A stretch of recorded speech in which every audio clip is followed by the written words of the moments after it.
નમસ્કાર. આજે આપણે નાળિયેરના છોતરા, બલૂન અને આ કોટનનો દોરો ઉપયોગ કરીને ચકલીનો માળો કેવી રીતે બનાવવો એ શીખીશું. આગળ હું વિડીયો જોતા રહેજો. આ પ્રમાણસરનો ફૂલાવેલો ફુગ્ગો છે. આના ઉપર આ રીતે ફેવિકોલ થોડું લગાવવાનું છે, વધારે નહીં, થોડું ફેવિકોલ લગાવવાનું છે.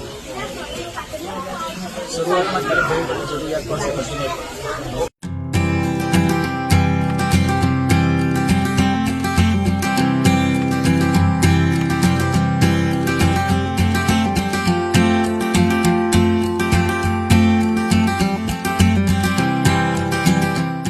ચકલીનો માળો તૈયાર થઈ ગયો છે.